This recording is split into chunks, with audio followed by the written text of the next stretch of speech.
Yo, homies. Today we're gonna become better coders, okay? Finally. It's today, right?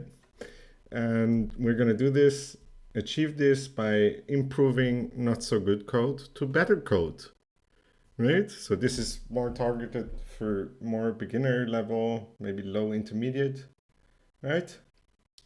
And let's have some fun.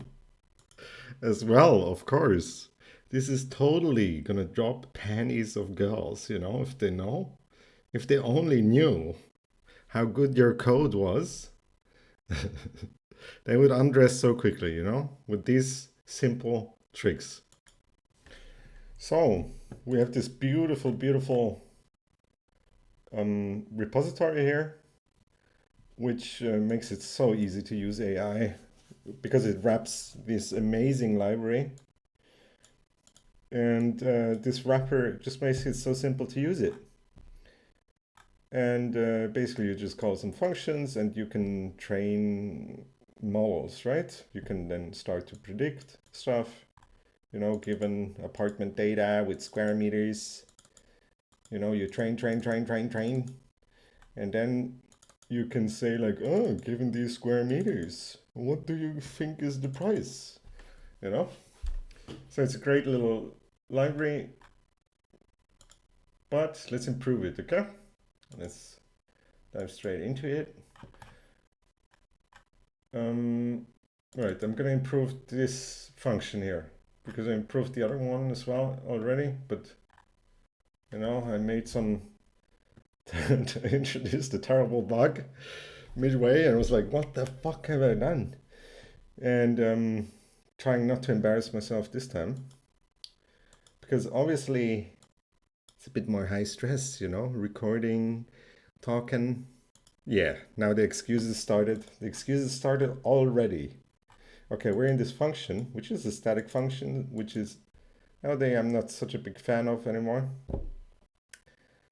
Because you probably, or maybe you want one day to introduce state. That means like properties up here, which this class doesn't have. And it's so much more work to refactor static functions later on, right? So if I go to this example here, and I would say like, oh, in the future, it's not static anymore. You need to create a new instance. If you already have this in place, it's a lot easier to do, or better if you have like a way to inject the service, right? Right, if it comes in this magically by using a dependency injection framework, then that's a lot easier, instead of this. But this is very comfortable and works out just fine here in this case. So, not too worried about it. Okay, we want to improve this function, train without test. Actually, let me first see which PHP unit test uses this function. And it is the anomaly detection, right? This one, trains without test. So this index label, which would be in the apartment example, it would be price. All right, we have the readme example here. It's price, it says like, this is the column that I want to train against, this is what's it about. It's always about money, right? Everything in life is about money. Right. I'm obviously joking. I hope not everything is about money. All right. So we have this little test that I can run here. Hopefully it turns out green. Right. Beautiful. It's amazing. Okay. So, but let's improve this code. So I said use static. Okay. I'm fine. Currently. Then we have snake case. Oh my God, snake case. It's so controversial. Oh,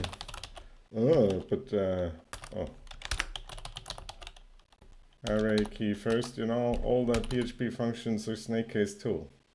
So don't get, this is just the way it was. And I kind of like snake case, but I switched as well to camel case in my new grind, my new job. I understand, it's convention. And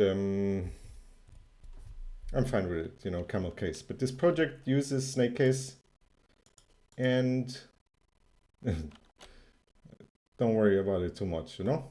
So let's try to improve the code actually. So the problem that I have with the current code is a fairly long function, right? And is this labels getting used somewhere down the line? No, like nothing highlights, so it's only used in here, right? That's the only place.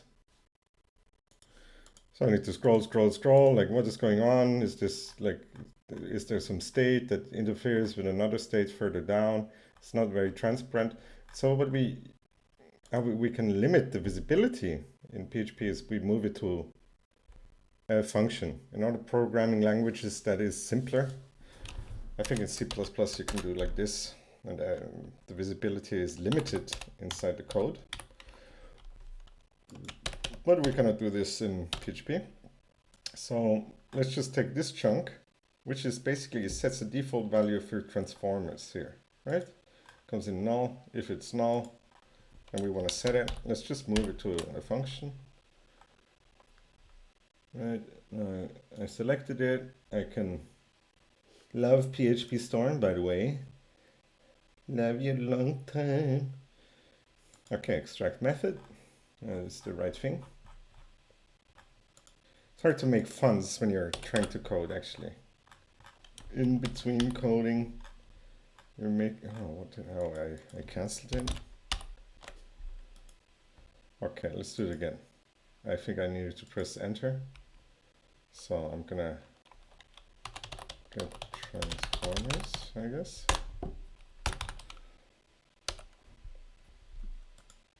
And now we're going to practice something that's called early exit, you know, or early return.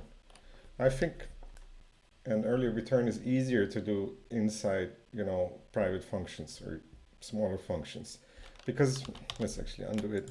I cannot do early return here. I cannot say if transformers are set, you know,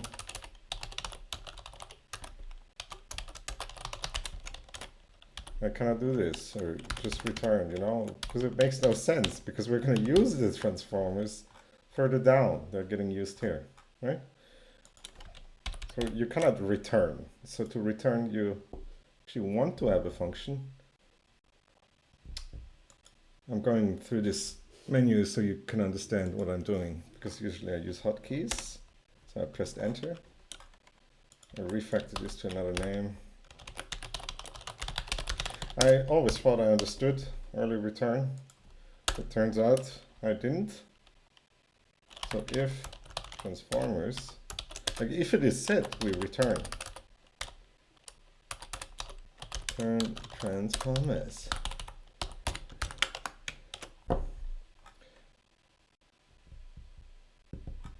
And it's not nullable. So I can remove this one. Because if we return, I can remove these braces.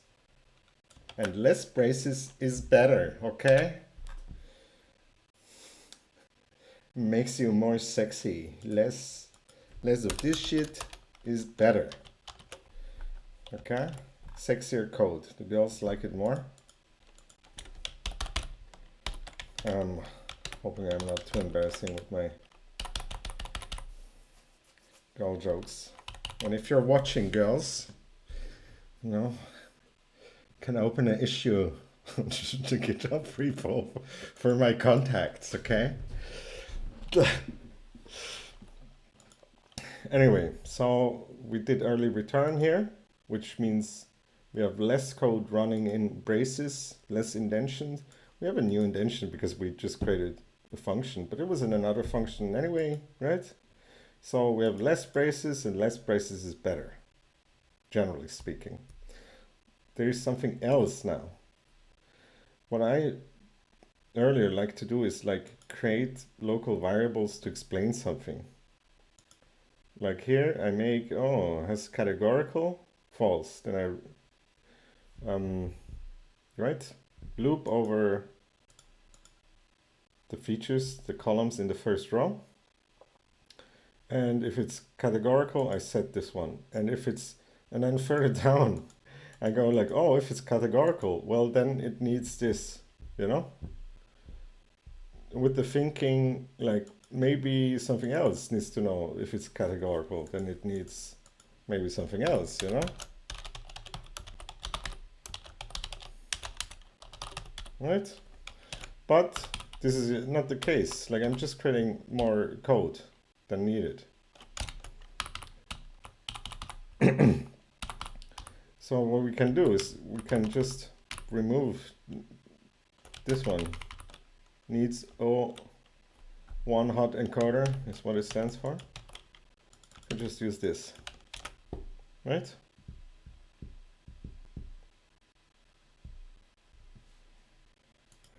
And in theory, I could move this actually. I just looked at it, like, what am I doing? Why am I filtering? And it's because of this false value. It gets removed, right? With the array filter. What I could do, I could return right here. Right, I could do this.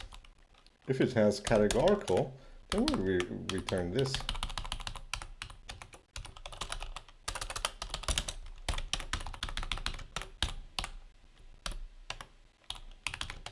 We don't need to break.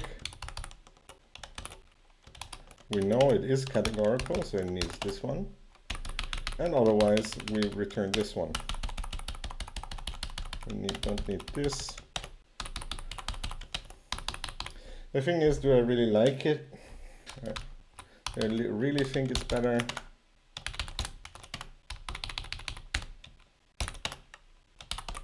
It doesn't have an array filter anymore.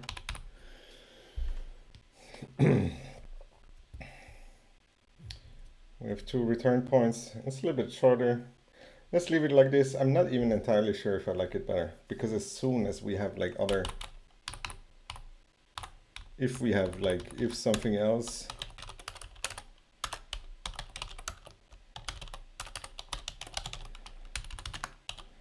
and we return like another one, like it gets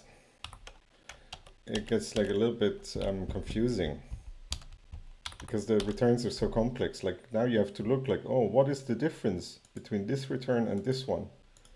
So this is edge casey for me personally, because I actually like the other way better, but we're practicing our return here, and this is an example. So let's leave it like this, and we reduced a lot of code, and we could do this too, you know, we could inline this one, right?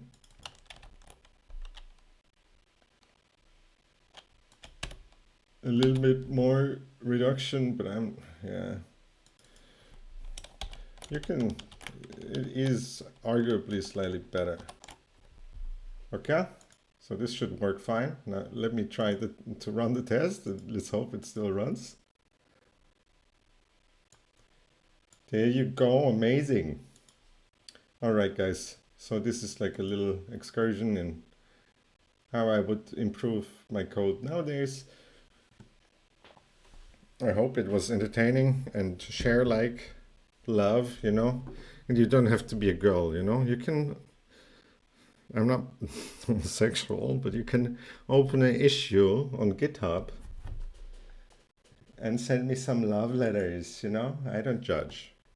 Guys, okay, love you, see you guys.